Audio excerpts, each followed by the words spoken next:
Well, yuns, yins, y'all. Although, I'm convinced y'all can be singular and plural. Which doesn't help things because, you know, we have you, which is both in you know, English.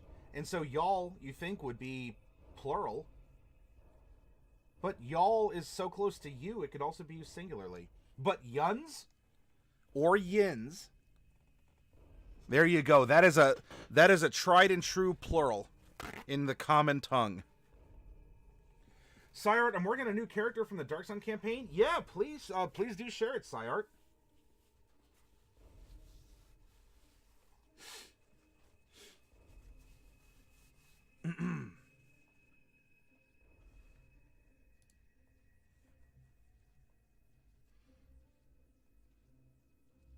This is definitely capturing Dark Sun because of the bone weaponry, the teeth, leathers, and scales and such.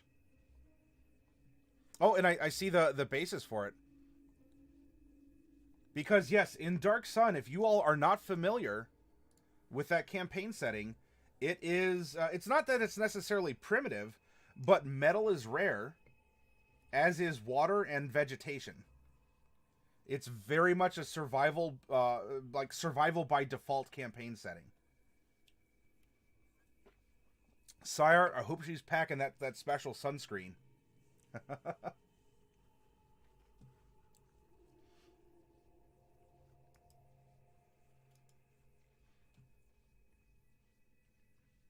Thank you for sharing that. And hey, as you refine that idea, I'd love to see it evolve, Syart.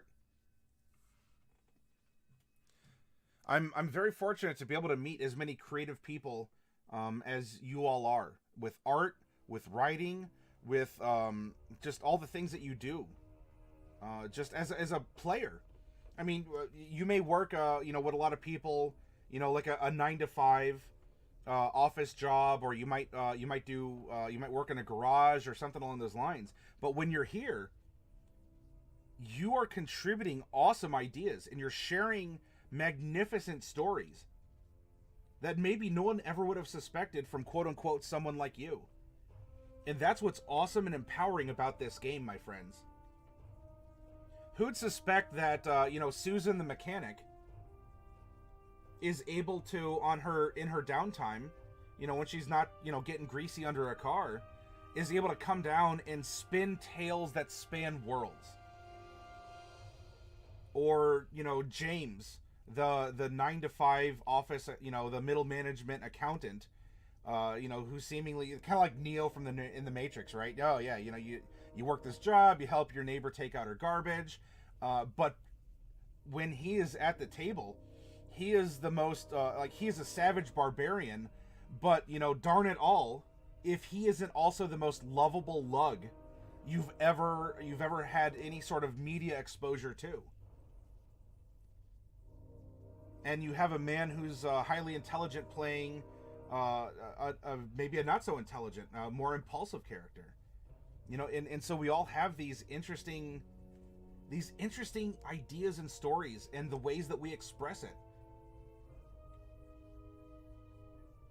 Oh, Flumph, I was expecting them in today, but apparently they were not delivered, so I'm going to have to wait until tomorrow for Storm King's Thunder, Tyranny of Dragons, and a couple other things.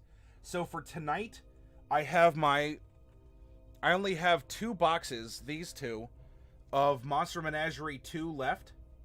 And I have, and then I have more boxes of Ravnica, of the Ravnica minis. Oh, by the way, Flumph, did that stuff come in? Did your last order arrive yet? I want to make sure that everything is hunky-dory, and all the minis and everything arrived in good shape.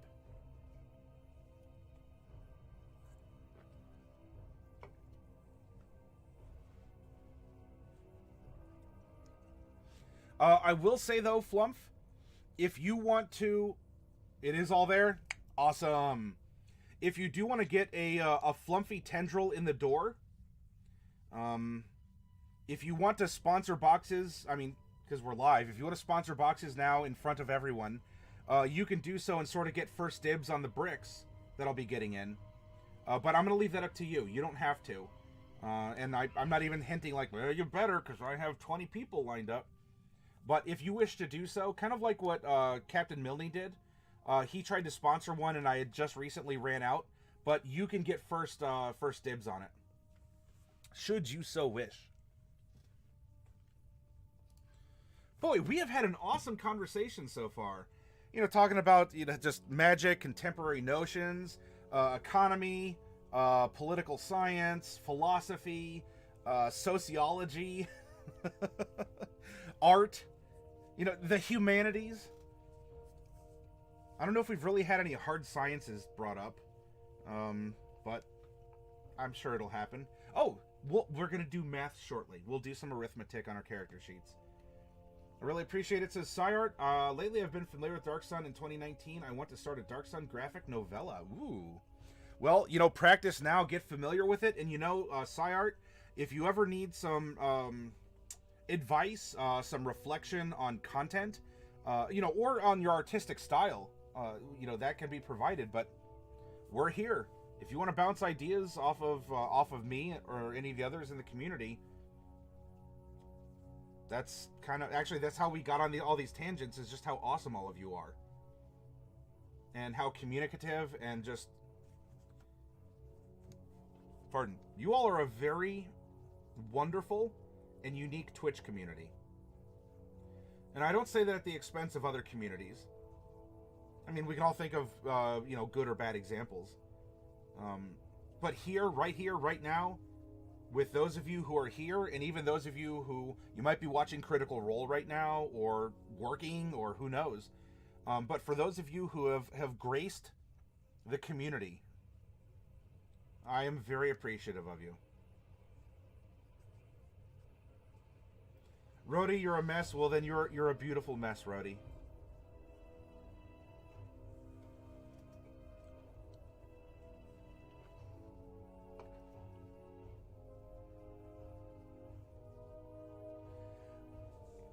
Yes, I will be streaming Saturday night. Obviously Friday night, but I understand you have duties. In fact, I have to level up my my Blossomer floor into level 2, don't I? For tomorrow. Oh my.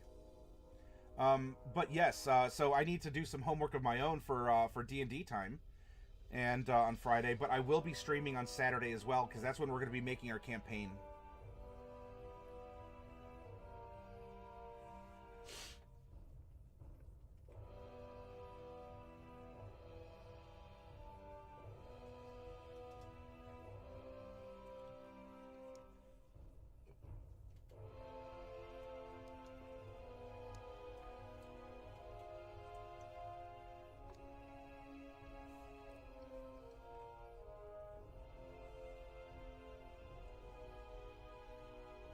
Yeah, level 2. I'm gonna be going around going Bellsprout, Bellsprout, Bellsprout, all over D&D time.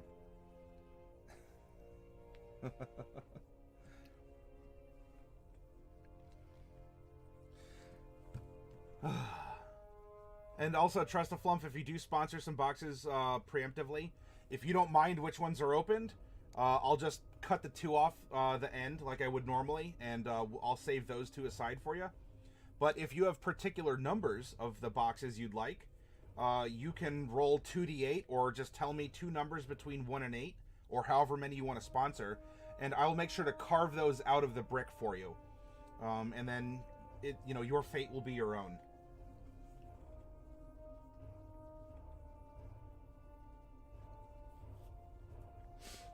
In fact, if you're rolling, I will make a note of that. You're going to have to do it one at a time. I'm sorry, I don't have a 2d8 command.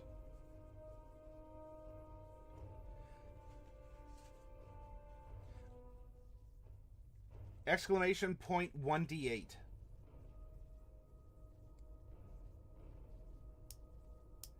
You want to trust Rhodey? Okay.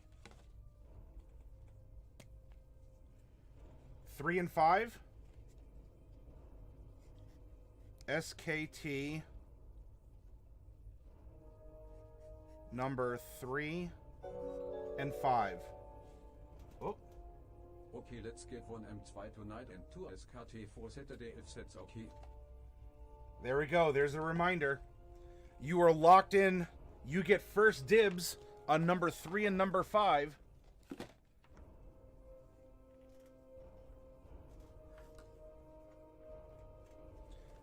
And let's see what is in the Monster Menagerie 2.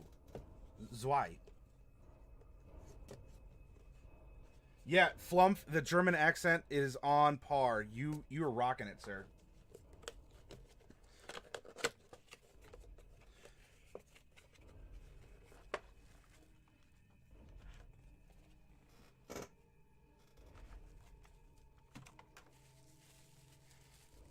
Now, as I'm opening these, you know, we're talking about, I guess, character creation for tonight. Yes, yeah. The reason why I want to build these characters is, number one, so we can explore a little bit of the SCAG. I know it seems like an unfortunate nickname, the Sword Coast Adventures Guide. But I also want to reflect that when you're rolling with a crew of sailors, no matter what the other people on the ship are, you're gonna have to trust them. And so by choosing the 4 racial variants that are presented here, we're showing that we have a crew that isn't necessarily diverse for diversity's sake, but it's diverse because this lifestyle, or the pursuit of money, fame, fortune, preservation, even just running from the law or societal pressures, this is a great equalizer for many people. And you could have a whole ship full of halflings, and you know what? We made a Ghostwise halfling last night. And so that Ghostwise halfling is going to stand out in the crew.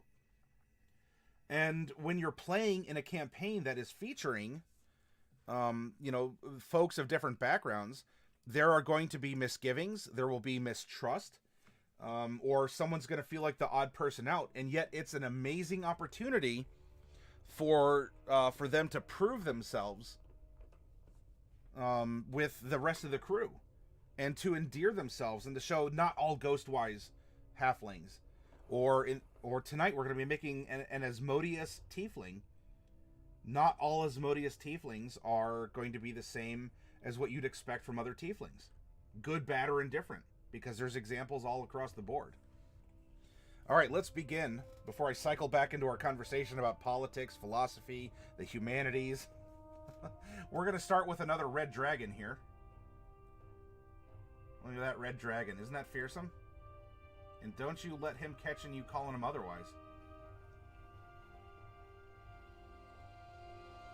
Naval craft were noteworthy for being relatively diverse. Pirate crews got especially diverse. Yeah. I mean, go to any port, you know, you got to make friends. You got to be able to speak a lot of languages. You have to be fluid. You have to be flexible. And you all have to pull together. Boy, I should be playing some sea shanties, shouldn't I? Next up, we have an orc with a warhammer.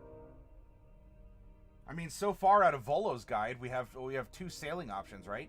You could play kobolds and you could play orcs. What's next? I guess we're opening a box and we're making crew members, which you can do. Challenge all of you out there. Challenge yourself sometime. I'm saying that, I guess, out of some bias, because that is a part of the business.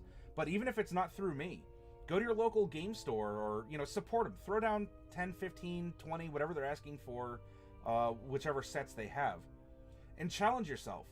Pop open 4 figures and see if you can make a story out of it. Have fun with it. Next up, we have an elf fighter. And talk about challenging perceptions. We have an elf fighter in some relatively heavy looking armor, going warhammer and shield. You're like, oh, but this is dwarven stuff. Nay, 'tis elven, at least here.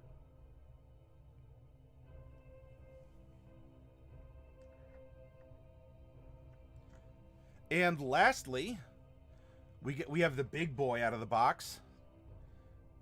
We have for you, Trust a Flumph, a Planetar Angel. It's, all right, so he has some active camo going. But if you want this, like, Art Deco style, like, you know, chiseled physique, this, like, Adonis body, we have a Planetar Angel on a flying stand, large-sized, if you so choose. The common tongue of most D&D settings actually takes something away because ships would develop their own ship cant, which was a blending and warping of all the languages of the craft coupled with hand signs, non-vocal sounds, and so on. Yes, Pneumonica. In fact, I'm glad you brought that up because that accidentally on purpose happened with the ship that we created at the end of last week. Because and it happened again accidentally on purpose because number one, the ship is sentient, even though we'll never tell anyone it is because it isn't, but it is, but it isn't. And we rolled that the ship knows thieves can't, and it turned into a conversation. Well, how can a non-sentient ship know thieves can't? And it boiled down to there were instructions written in all kinds of languages, and it became its own Pigden language, right? With different numbers and such. So you really had to be able to at least quasi-navigate several languages in order to get around on this custom ship, on this Dwarven Ironsides frigate. Flumph says, "Oh, that's the state I live in." By the way, I caught up with the captain character creation on YouTube earlier. If the players end up ever engaging in that character's Sea Hag pact, maybe the plot ends up thickening and the Sea Hag sold the ring as part of some deal with a maid or something. I like the whole the plot thickens twist once players think they have it narrowed down. Ooh.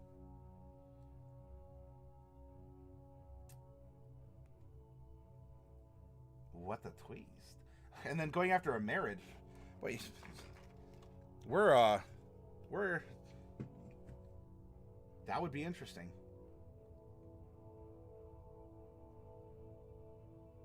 And then, I don't know, the Sea Hag ends up... if you want a story of redemption, the Sea Hag proves that maybe she was even taken by the Merid and ends up becoming a member of the crew. You want to talk about interesting diversity? I mean, they could always be an enemy. There's nothing wrong with that. Angels are cool dudes. All right, so one Flumph is going to be receiving one Planetar Angel. I mean, this thing almost looks like an award that you'd receive. So I'm proud to present the Planetar Award for Flumphy Excellence to you.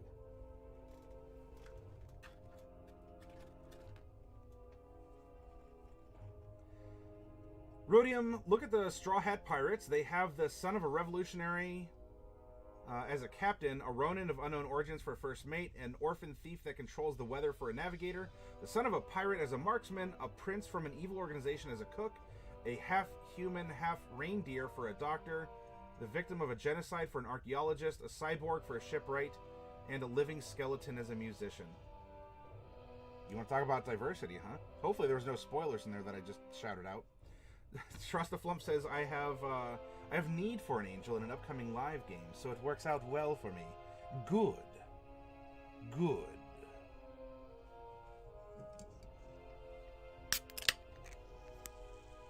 Some ASMR for you. Cheers.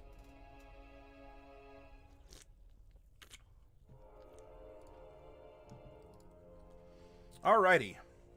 Let's bring up the old character generator and see what we have. Me hearties. My old shipmates. Roll a percentile. Do we have a female, male, or multi-class character? We have a female character who is going to be a Svirfneblin. Svirfneblin. Svirfneblin. Svirfneblin this. Or a gray gnome, a deep gnome, although, I mean, we might be getting into Darrow territory a little bit there, depending on the descriptors. An Underdark gnome. But they tend to actually be good. Not like the Drow and not like the Duragar, at least in the common lore of the books. Whoa, JT! Howdy. Hey, JT, we busted open a bullywug last night, I'll have you know. Speaking of minis.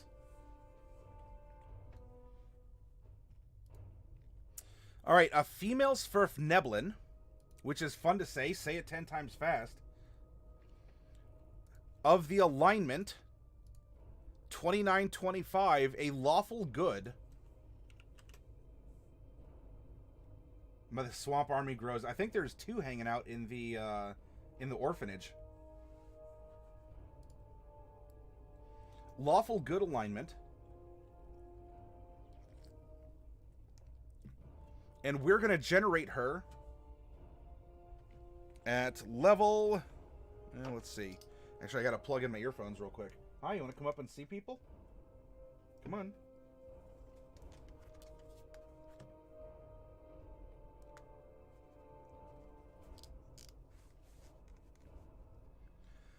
The character creation sheet, JT, is pinned in the general chat of our Discord. Come on.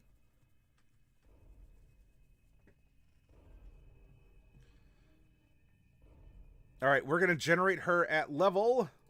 We rolled a 95, level 20. Now, of course, for purposes of the campaign, they're going to be of the same or similar level. But as we're having fun and challenging ourselves with the character creation, it's fun to vary it up and to consider at which moment in time are we seeing this character. And if we're looking into her future, who would she be 6 levels earlier, 10 levels earlier?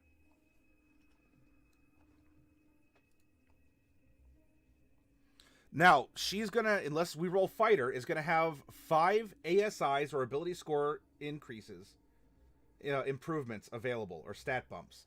Of those, let's see if any of them are going to be rolled as feats.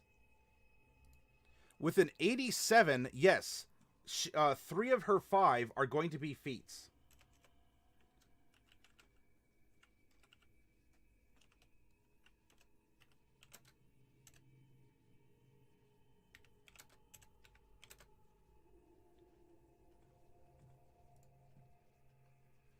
Now for the backgrounds. There are 12 backgrounds in the Sword Coast Adventurer's Guide.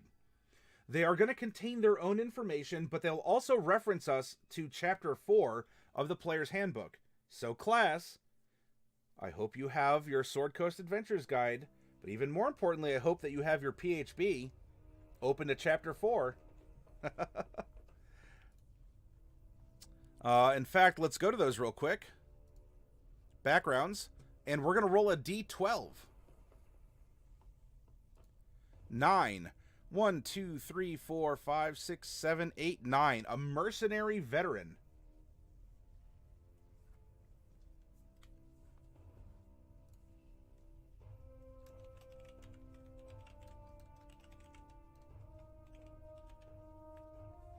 Unrelated to what you're doing, I had to set my world map aside after 4 years of work because it was bogging me down. It feels bad. JT, is there a way that we can help reignite that spark in you?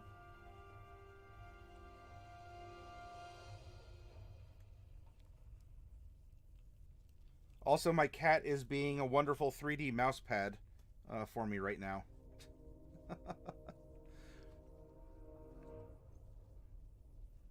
All right, while we're here, let's take a quick peek at this and while we're generating character info.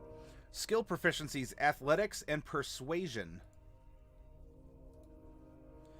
One type of gaming set and vehicles land. Okay. Tools. Gaming, and we'll just give question marks because we can assign what we want for that later. And vehicles, land. And we'll get some interesting sorting equipment. A uniform of your company. An insignia of your rank. Does this remind you of a particular background in Chapter 4 of the PHB? A gaming set of your choice. And a pouch containing the remainder of your last wages, which is apparently going to be 10 gold pieces. So a belt pouch with 10 gold. Our feature is Mercenary Life. You know the Mercenary Life as only someone who has experienced it can. You are able to identify mercenary companies by their emblems, and you know a little about any such company, including the names and reputations of its commanders and leaders, and who has hired them recently. You can find the taverns and fest halls where mercenaries abide in any area, as long as you speak the language.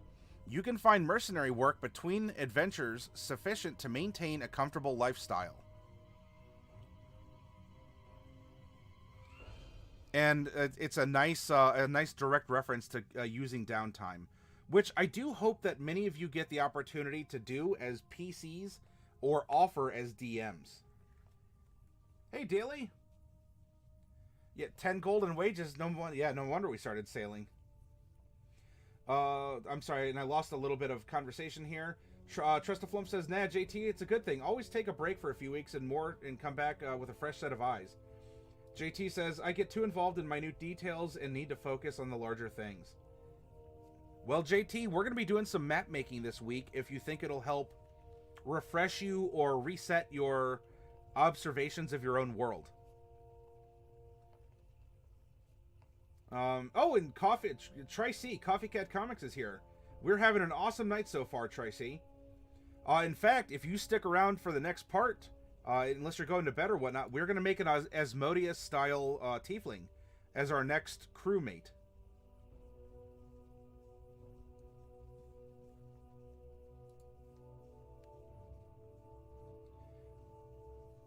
And Daily, Trustaflump did sponsor another Monster Menagerie 2, but unfortunately, instead of a clay golem, it was a planetar angel. However, if he paints it brown, I don't know, he could get away with it. Yeah, downtime stuff. I am hoping at some point in time, you in the Tuesday game will have an opportunity for downtime stuff.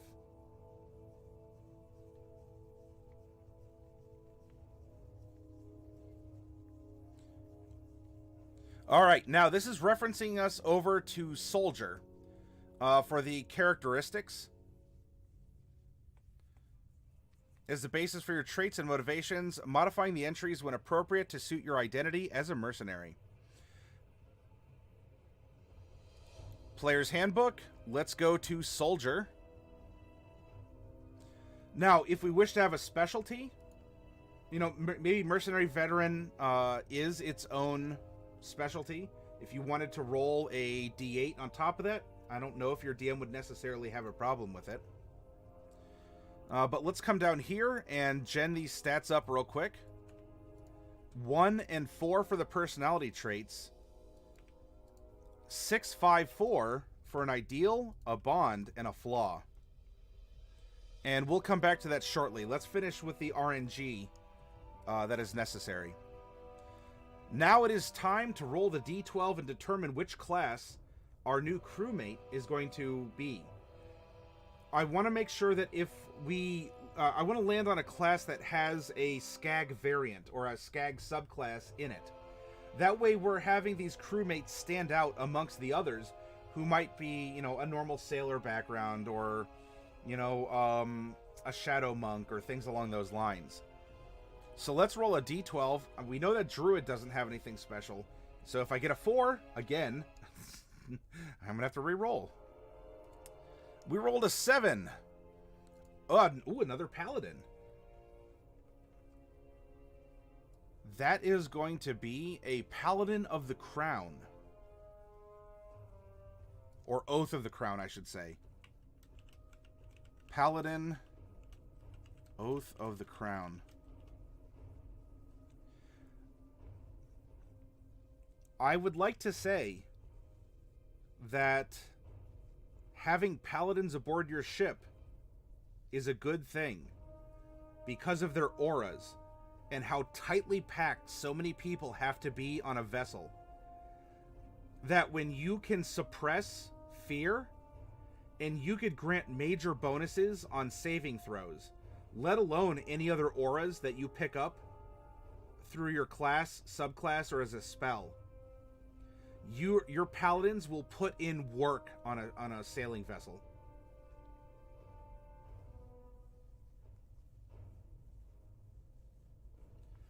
Cyrart says to JT, I have the same problem when I'm drawing. I focus too much on the small details and often lose sight of the big picture.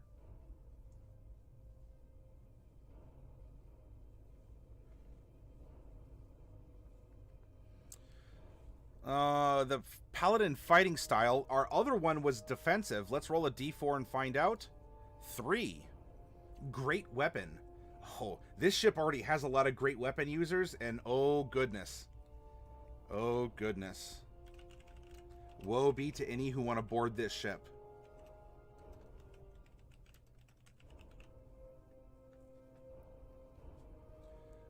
Okay, we are basing, let's see, this is off of a gnome, this Svirfneblin R.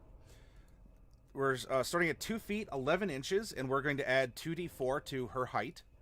We're adding 6 inches, so she is 3'5". We're taking that same number we rolled, 6, multiply it by 1 pound, and add it to 35, which is our base weight, and she is 41 pounds. And now let's roll percentile, or percentile set, to find out how old she is. We rolled a 47, putting her in the adult age category, column 3. And for gnomes, that's between 121 and 200 years old. So we're going to roll a D80.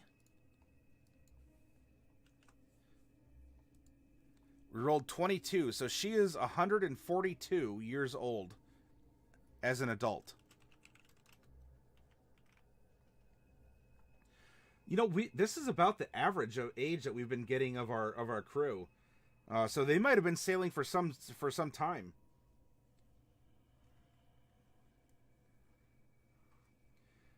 JT says, I'll spend 3 hours doing a tavern in a town no one will ever go to, but I can't transplant the tavern because it's specific things for that town. I know those feels. I know those feels very well, sir.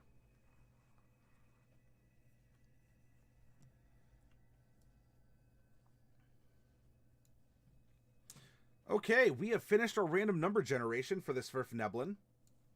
I'm going to say that word as many times as I can. It's fun. It has a good mouthfeel. Svirfneblin.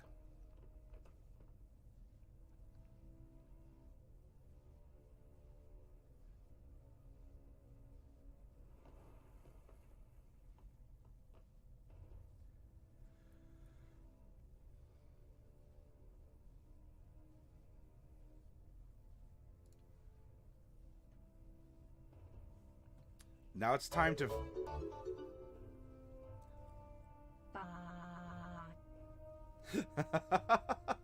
It even had the warble. That was great. Thank you very much, Fluffy Sheep.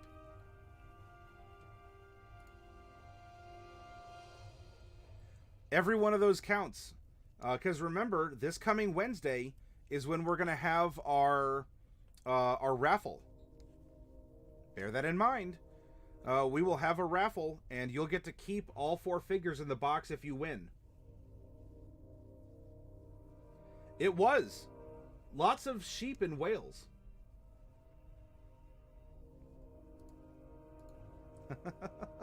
That was some awesome text-to-speech.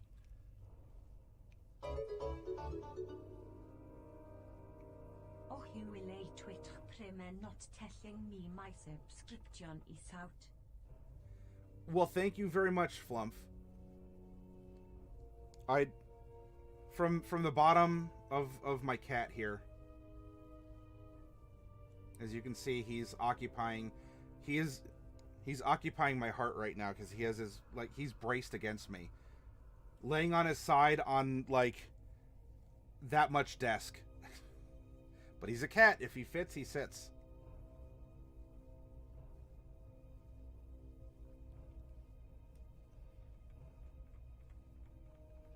All right, her background or her personality traits being a mercenary veteran, 1 and 4.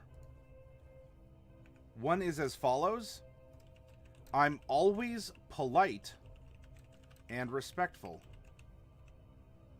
Lawful good, makes sense. And 4, I'm full of inspiring and cautionary tales from my military experience relevant to almost every combat situation. We have a ton of storytellers aboard this ship, and that's excellent, because what are you going to do on those long days and nights at sea?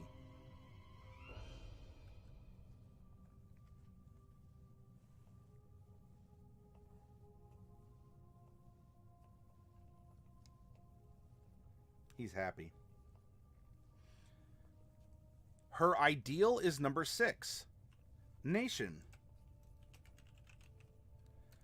My city, nation, or people are all that matter. Now, we could extend that if we didn't want her to have pride in being a Svirfneblin, or in the Underdark in her Svirfneblin home. This could be taken perhaps as she has great pride in the ship and the people with whom she serves. Her bond is number 5.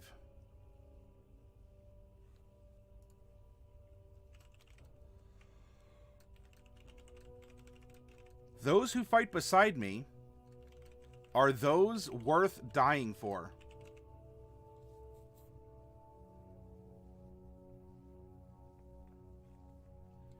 She is very much a shining example of maybe chivalry, and especially being this Oath of the Crown. I don't know if she's going to be a Tasha Yar or anything, but there's the Star Trek references again. Her flaw is number 4. My hatred of my enemies is blind and unreasoning.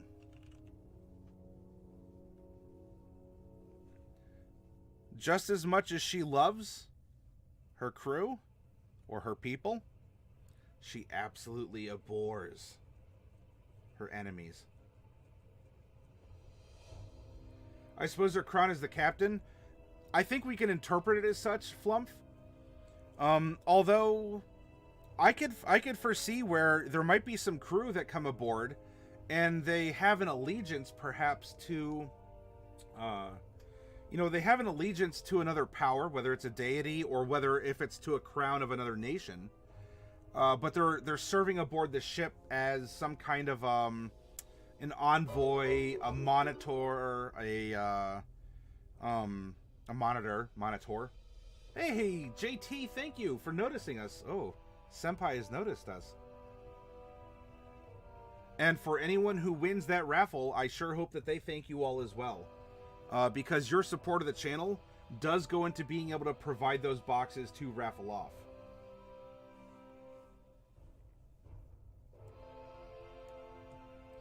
All right, let's go to the race of Gnome. Oh, are you done?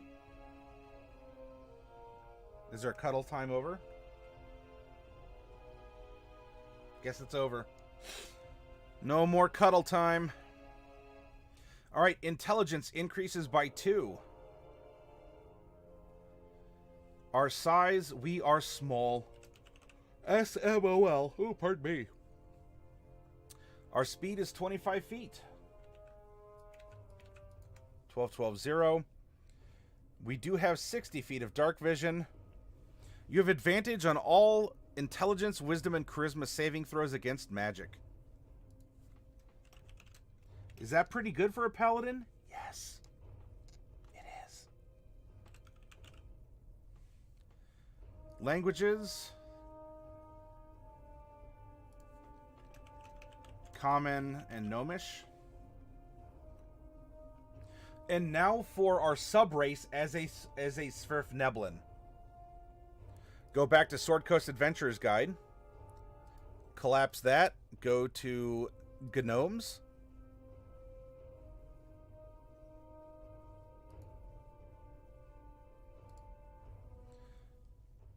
Ability, it's a little bit hidden here. Our ability score increase for being a subrace Svirfneblin.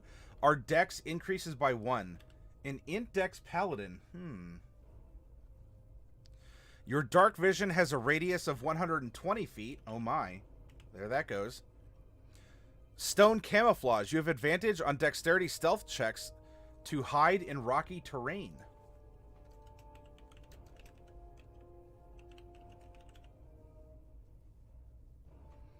We get an extra language where we can also speak Undercommon.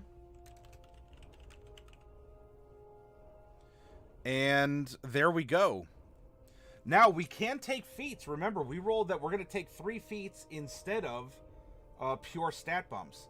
And the Svirfneblin have a special Deep Gnome feat, or a feat known as Svirfneblin Magic.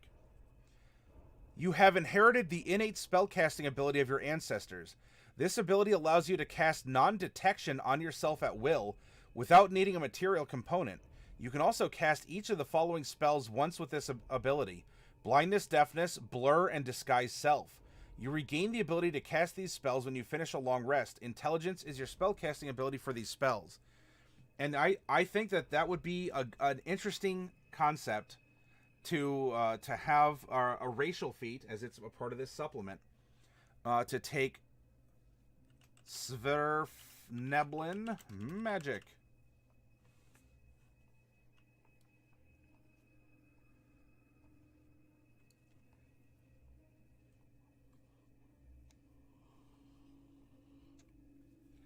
I'm not a Nork, I'm not an elf, I'm a gnome, and you just got gnomed. Pardon. Fluffy sheep, no more cuddle time. Gnomes were monsters in 4th edition originally. There's a joke about that. In fact, you could probably find it on YouTube. An animated series that was featuring that, where it had a tiefling and a gnome that were being interviewed by various people, talking about how tieflings had gone from being monsters to PHB, like canon core races, and gnomes being relegated to the monster manual.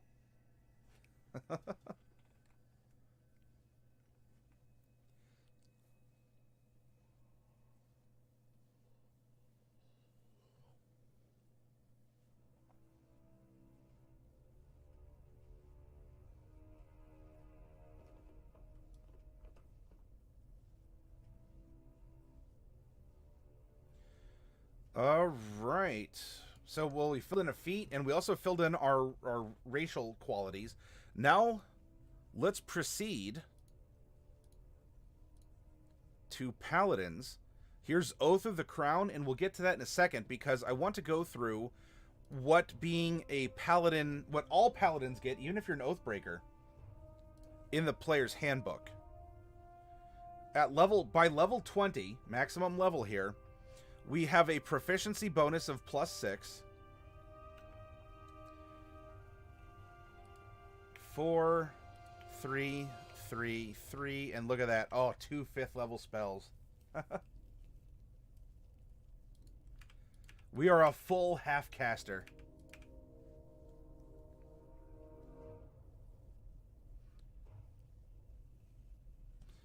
We have 20 D10 hit points, because we're a D10 hit point class.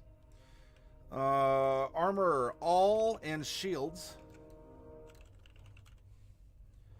And simple and martial weapons. Our saving throws are wisdom and charisma. And our skills, choose 2 from athletics, insight, intimidation, medicine, persuasion, and religion. Let's look at her personality. What would stand out? What seems to make the most sense? What would she train in? I'm always polite and respectful, and I'm full of inspiring and cautionary tales from my military experience. Those who fight beside me are worth dying for, and my hatred of my enemies is blind and unreasoning.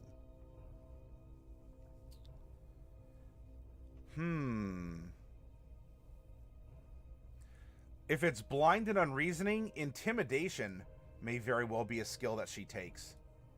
Especially, you know, she's polite and respectful. Intimidation can be tactful. And remember, the definition of tact is being able to tell someone to go to hell and they ask you for directions. And I would wager insight seems like it should be relevant to her. But I don't know. So if my crew is what matters, I'm polite and respectful, full of inspiring cautionary tales from my military experience. She's a veteran, so she's served and she's lived.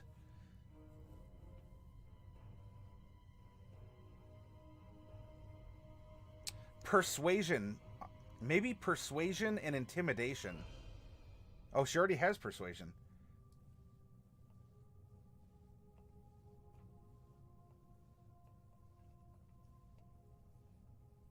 Medicine?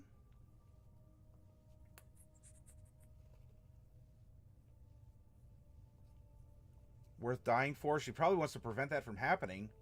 But they're worth dying for if it came to it. Polite and respectful and cautionary tales. Probably in the wounds she's addressed. Maybe she was a hospitaler on a battlefield. Medicine could work. And if you think it should be something different, let me know in chat. Or if you're doing this exercise at home, have it be what you think she'd have.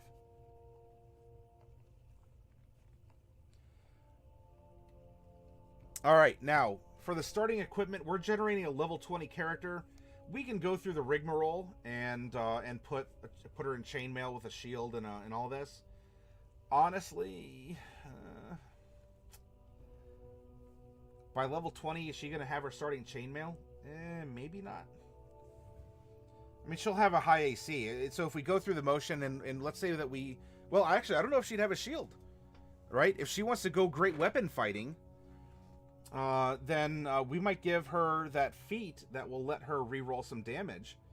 And instead of going like sword and board, or kind of like the miniature that Flump cracked open here with this elven fighter,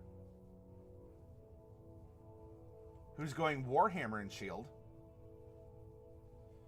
She's a great weapon fighter. In that case, if it was two martial weapons... Not that she can't use a shield. I mean, the ship might have shields if she wanted to fight with him. But she might go, I don't know, a maul and a great axe. Something along those lines. Gnomes can't use great weapon. Well, I thought that they could. But they get disadvantaged because they are so large. Eden Muracy, thank you very much for that follow. And welcome aboard. Kind of literally, we're having a ship-themed conversation.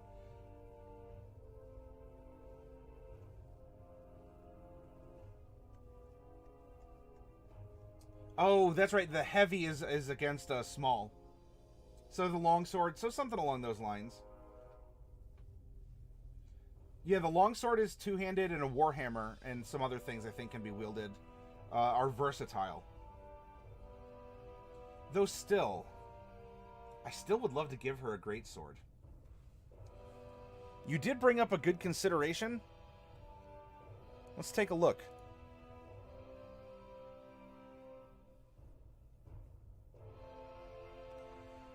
Small creatures have disadvantage on attack rolls with heavy weapons. A heavy weapon's size and bulk make it too large for a small creature to use effectively.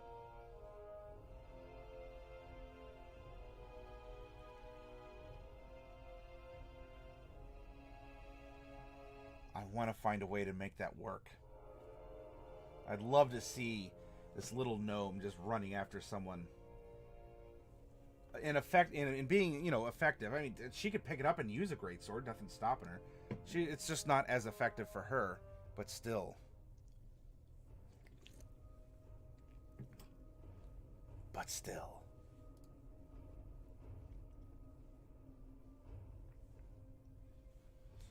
But we can give her, so weapons, armor, I mean, chainmail and whatnot, holy symbol, priest pack, it can all be there. I'm not going to get hung up on that, as I want to go through her abilities because she's going to have them all, right? She's level 20. She's going to get Divine Sense, which is going to allow her to detect good and evil around her. A very useful ability. We already generated her fighting style is going to be great weapon. She's going to get Lay on Hands, which we're going to drop down in this sort of secondary area on the character sheet. And at level 20, she has 100 points with which she can use to cure people, remove diseases, or poisons. Spellcasting, we're going to do last, or near lastly, because that requires our scores. And our scores are one of the last things that we put on our sheet. We are going to have not just Divine Smite, but we're going to look ahead at 11th level and have improved Divine Smite. Divine Health, we cannot be diseased. But of course, do you look at a vitamin deficiency like scurvy as a disease? Do you look at intestinal parasites as disease? Might depend on the DM. Might depend on the PC. Let's see. We will get a Sacred Oath, and we're going to go over to the Crown Oath after we get our basic... All Paladins get these abilities. Extra attack. Aura of Protection. Very good in close quarters fighting. Aura of Courage. Very good in close quarters fighting, like everyone cramped on a ship. And Cleansing Touch. Whenever you hit a creature with a melee weapon, the creature takes an extra 1d8 radiant damage. If you also use your Divine Smite with an attack, you can add this damage to the extra damage on your Divine Smite. Oh, I'm sorry. That was improved Divine Smite. That is, you can use your action to end one spell on yourself or on a willing creature that you touch. Now for our Archetype, let's pop over to the Sword Coast Adventurers Guide. And we have the Oath of the Crown, which is a sub-job or a subclass variant found in the SCAG. We will get some Oath spells, and I'll fill those in a second. We are going to receive Channel Divinity.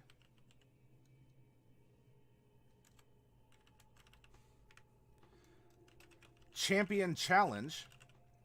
You issue a challenge that compels other creatures to do battle with you. Each creature of your choice that you can see within 30 feet of you must make a wisdom saving throw. On a failed save, a creature can't willingly move more than 30 feet away from you. This effect ends on the creature if you are incapacitated or die, or if the creature is moved more than 30 feet away from you. And Turn the Tide. As a bonus action, you can bolster injured creatures with your Channel Divinity.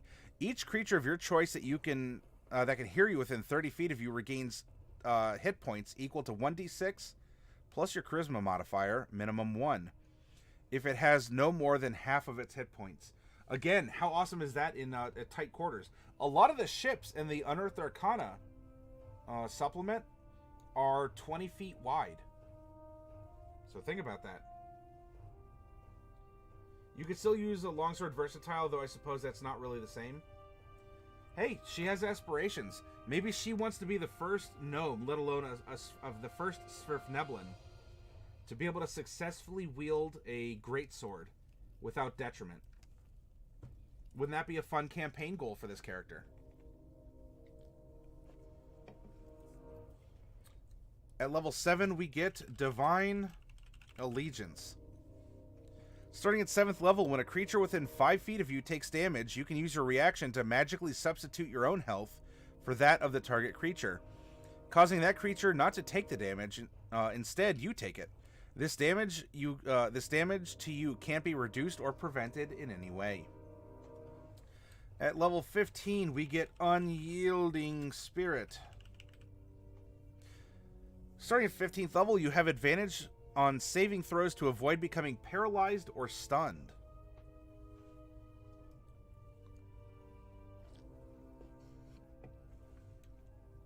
And lastly, our capstone ability, Exalted Champion at level 20. At 20th level, your presence on the field of battle is an inspiration to those dedicated to your cause. You can use your action to gain the following benefits for 1 hour. You have resistance to bludgeoning, piercing, and slashing damage from non-magical weapons. Your allies have advantage on death saving throws while within 30 feet of you. You have advantage on wisdom saving throws, as do your allies within 30 feet of you. This effect ends early if you are incapacitated or die. Once you use this feature, you can't use it again until you finish a long rest. Awesome support. And I like that it's modal. M-O-D-A-L.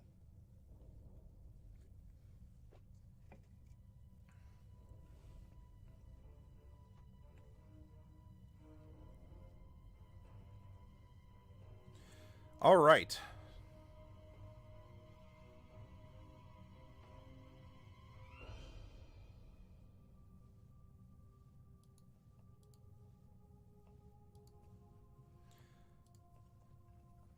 Leaving the Sword Coast Adventurers Guide, having taken this Svirfneblin magic racial feat, let's pop over to Chapter 6 and choose 2 other feats for this character to take before we do the final calculations for her ability scores, and therefore dropping the engine into the character, and that'll power up everything else that she runs on which she runs. Pardon me. Looking at her personality, I'm always polite and respectful. I'm full of inspiring and cautionary tales from my military experience, relevant to almost every combat situation. Nation, my city, my nation are all that matter. Those who fight beside me are those worth dying for. My hatred of my enemies is blind and unreasoning.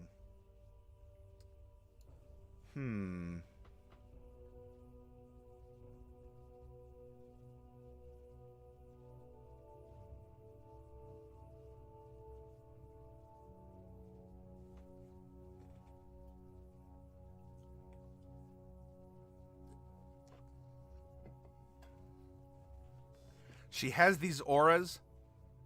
She's inspiring and has inspiring cautionary tales. She lives for her nation. Those who fight beside me are worth dying for. I'm really getting the feeling of giving her inspiring leader, so she can buff up people with temporary hit points. That means we're going to have a charisma 13 or higher, but I think that's going to be okay on a paladin.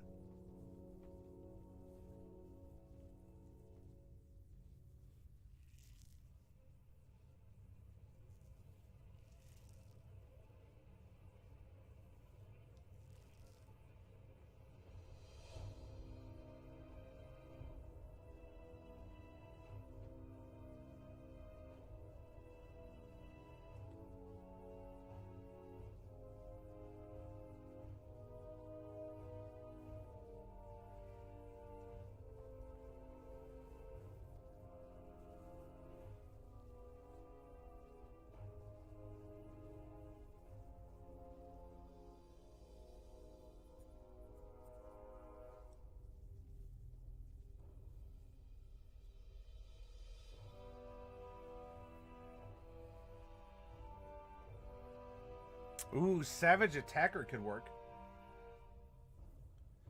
Once per turn when you roll damage for a melee weapon attack, you can re-roll the weapon's damage dice and use it for either total. That could reflect her wielding a longsword in 2 hands. And you might be able to make the argument to your DM. We're going to stick to the how it's done by the books here. But you could make that argument to your DM. If I'm going to use a longsword like a greatsword, would I be allowed to roll on 2d4 instead of 1d8? But then again, if you're using a two-handed, it would be a d10, and where does that intersect? You know, and you could say, well, what about a d6 and a d4? Your DM might hem and haw or just tell you no. Let's just play it where it lies, and maybe we'll see what happens down the line. Maybe I will. You know, if you took the feat of Great Weapon Master, you can use this. You can use this first ability just fine. The second, before you make a melee attack with a heavy weapon that you're proficient with, you can choose to take a -5 penalty on the attack roll. In that case, your DM might say, well, take the feat, use it, and we'll pretend like you're practicing. You're trying to get really good at using a weapon that's like 3 times your height. At least twice, if not 3 times your height. 2.5. Solid 2.5. Or your DM might say, oh, you might not be able to take the full -5 for a +10. But instead I'll offer you a 3 for 6. Something along those lines. 2d4 could be cheese. I agree, Fluffy. Talk to your DM, but that could be cheesed. You are absolutely correct. and if you're bringing this up, so here's the caveat. If you're bringing this up to your DM, be honest about it. Don't try and trick your DM, because your DM might just trust you and say that's fine. And meanwhile, if you are getting to reroll 1s and 2s on a D4, that might have not been fair to bring up to your DM. And being honest and open with your DM and showing your intentions, I think is going to bear more fruit for you in the long run. And besides, if you're open about it, your DM might say, you know what, this is your character, you really want to do this? I'm not worried. If you want to take this feat and you want to try and cheese a couple extra damage every swing, have at it. I don't care. It's like in 4th edition, it was the concept was called Brutal. It was a quality that could be given to certain weapons, where you could re-roll the damage die if it was the brutal number or under. So if it was brutal 2 and you rolled a 1 or a 2 on that damage die, then you could re-roll it. Well, there was another quality where if you maxed out the roll on your damage die, it was sort of like a poor man's crit where you could roll again. And so there were some jokes about having some like infinite damage darts because they were brutal 3 darts, which are a D4 weapon. And so, you know, you throw one, you hit, and then the world implodes as you deal infinite damage with this dart. But then again, 4th edition had some awesome stuff too, like the peasant rail cannon. If you haven't heard of that, you know, like a peasant railgun or a cannon in some way, check out the peasant railgun.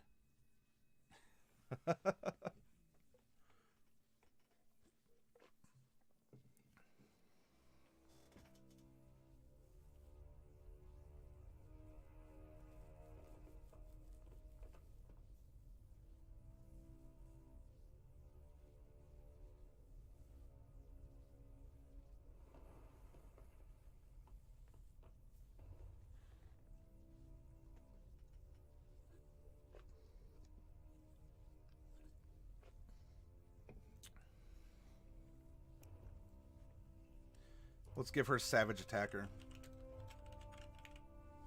Now, none of these have increased her her scores. So we're going to get to give her 2 ability score increases. Let's drop in her stats. Strength and Charisma are going to be good for a Paladin. So we might want to focus on those.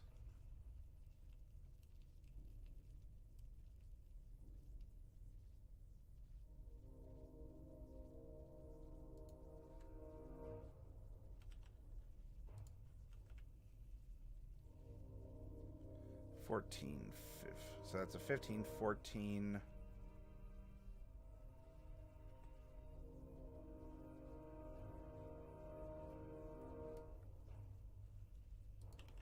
13, 12, 10, and 8. And if you want to give her different stats, again, you could shout them out in chat, or if you're doing this at home, what does she say to you? I mean, to me, she's very sociable. So charisma isn't just a mechanic for her as a paladin. She'd have this even if she was a wizard. You're going to take off for now, Flump? Going to hang out with my girlfriend to watch Top Chef? Ooh. Best of luck. Well, we're going to have fun with our Svirfneblin and then our Asmodeus Tiefling afterwards. So be well, Flump, and I will, when Storm King's Thunder comes in, I'll be sure to ping you and let you know, and then I can set your boxes aside. Sort of like live on stream, like these are your first, these are the first blood out of the brick. And then if anyone wants to support other ones on Friday, they can. But I'll make sure that your 2 that you sponsored are going to be there for you on Saturday. So be well, sir.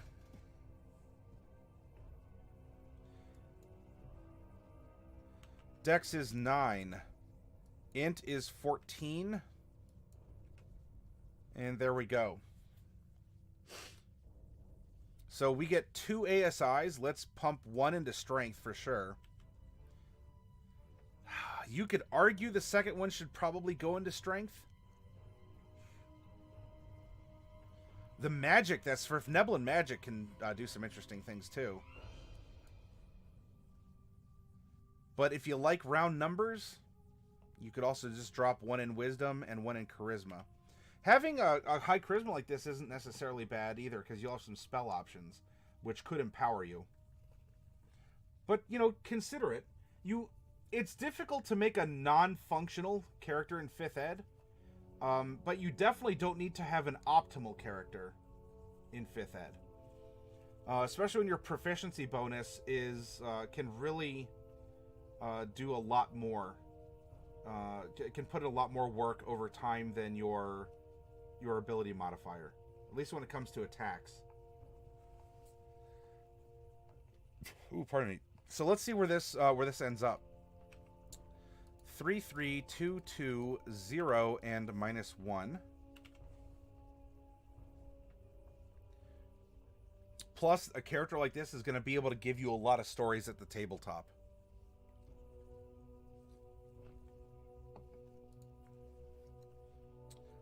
Three and 9 for the save and athletics. We're just going to copy and paste this -1 all the way down. 0 constitution. Intelligence. She has traded her strength for intelligence. And you know what?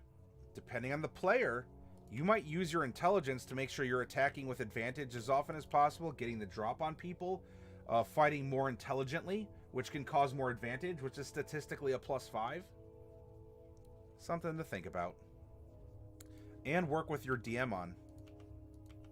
If you are kind of taking a hit to some of your stats because you want to roleplay your character, and it's a heavy roleplay session, or not just a session, but a heavy roleplay campaign, if you tell your DM, yeah, she's not going to be optimal, she's not swinging with a +4 or a +5, your DM may be willing to consider that when she or he is making combats or other skill challenges, because you're adding so much more to the story by role-playing with your character than by just being strong and hitting all the time in combat. Again, communication, biggest part of this. It's a storytelling game. Even if you are just kicking in the door and such, it's still storytelling. Okay, initiative is not a plus, but a minus. Armor class, well, if we start with chainmail, that's a 16. If we use a shield, that would be 18. If we're considering her going two-handed with a long sword, then she's just going to have a 16, kind of like what her armor's giving her. Hit points. At level 1, you get your maximum hit points of your hit die. For the 19 other levels, you get half plus 1, which is going to be 6, right? 10 divided by 2 is 5, plus 1 is 6. And then for all 20 levels, you get bonus hit points equal to your Constitution modifier. Well, 20 times 0 is 0. And 19 times 6, that's going to be 114. Plus 10, 124 hit points at level 20. If we really wanted to make her a tough cookie, we could give her tough. That would give her an extra 40 hit points on top. Woo. And imagine if she had a high Constitution score. Ooh. We made a character. Actually, last week our officer, our bosun, was a berserker barbarian who took that and had a really a mountain dwarf at that. So we had a good bonus to our Constitution. By the level we generated her, I don't know if, I think it was 19 that we randomly rolled. She had 233 hit points. Oof. Oof.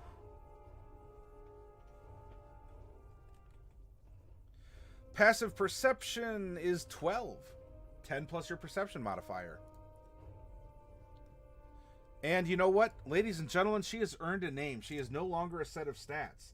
So if this character is really resounding with you and you have a suggestion for a name for our female Svirfneblin Paladin Oath of the Crown, throw it out there.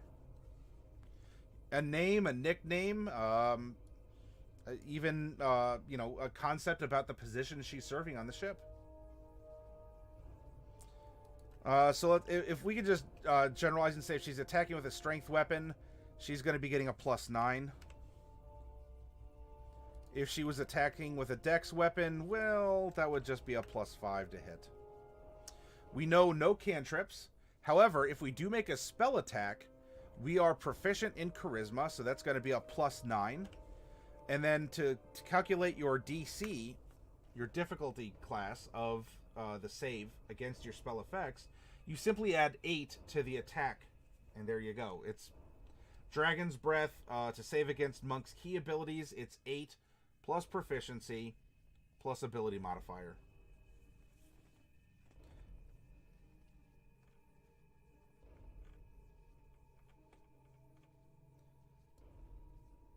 All right, we cast off of charisma. We determined that we have a 9 and a 17. We're going to transfer our lay on hands to our spell reference sheet here. Every day we wake up with 100. That's a good amount of healing. And Paladin spells prepared equals. Well, for wizards, you could prepare a number of spells equal to your wizard level plus your intelligence modifier. Paladins are half casters.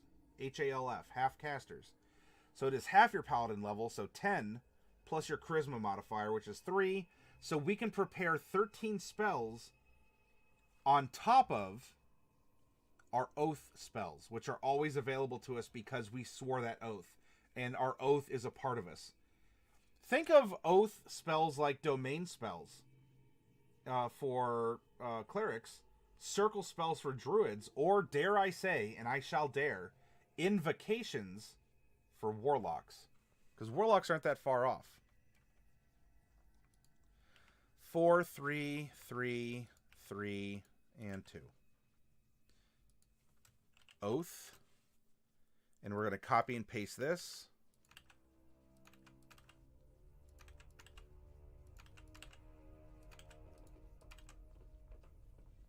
You want to name... so one of his names is Nigel?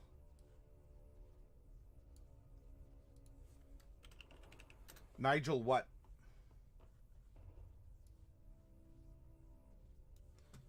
Go back here to Sword Coast, and here's our Oath of the Crown spells. We are going to always have available, though we may not always have the slots if we're blowing them for smiting or other things. Command and Compelled Duel.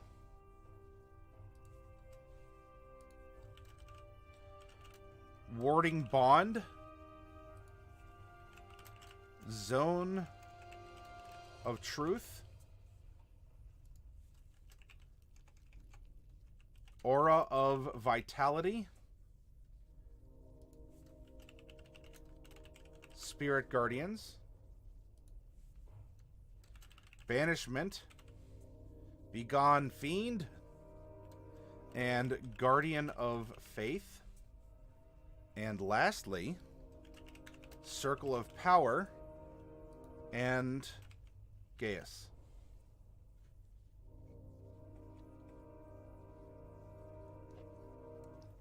And from here, every long rest, you can choose 13 other spells that are on the Paladin spell list. You want to put 10 of them as level 1 spells? Yes, TJ, Oath of the Crown. If you want to put 10 of them as level 1 spells, it's up to you. And then distribute the remaining 3 through the others. You could balance it out if you want. It'll be up to you, and you get to choose that every time you take a long rest.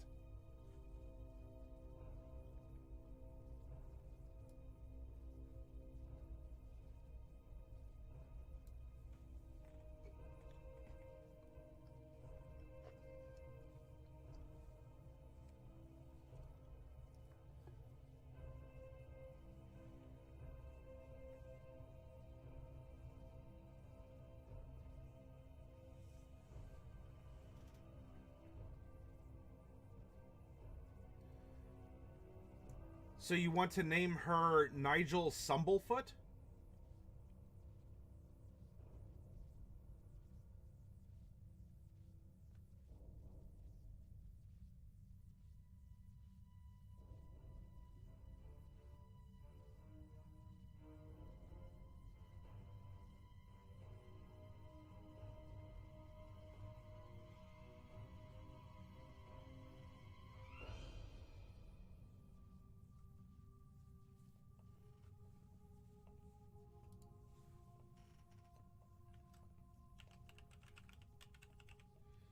Had so much fun as a Crown Pally during a one-shot, completely locking down a single target and beating him with silly. They do seem to be very good at that, TJ. Very good. Especially in the context of a one-shot, where you might be able to more comfortably like blow through your powers with impunity. I bet that character did put in a lot of work.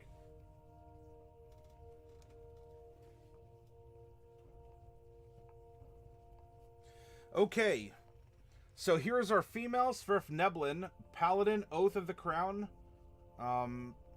mercenary veteran background, sailor. Her name is Nigel Stumblefoot. Oh, you want it to be Stumblefoot. Of the Stumblefeet clan. Why are they called the Stumblefeet, Syart? I don't have a problem with it, but give me some lore. Who are the Stumblefeet?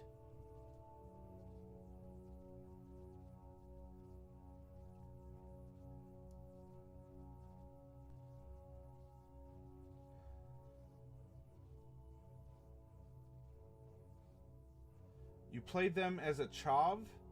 You what? Are you chewing bricks or talking smack? Either way, you are going to end up with bloody teeth. Oh my. Very aggressive. But then again, I mean, lawful good doesn't mean lawful nice. Not that you had to be playing a lawful good character. Paladins have done away with alignment restrictions. As long as you abide by the oath you swear when you attain your paladinhood, then you are good.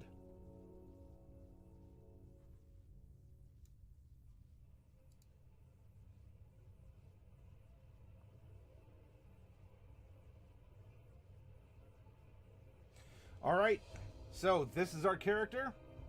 We're going to take a little bit of a break, and when we come back, let's make an Asmodeus Tiefling sailor for our ship. And we'll see the class. If we roll a Paladin again, I think I'll re-roll because we have two of them now. And on a ship, oh, the redundancy, or like the amount of people you can cover in your auras. Woo-wee. That's something else. Chaotic opportunistic. Gotcha.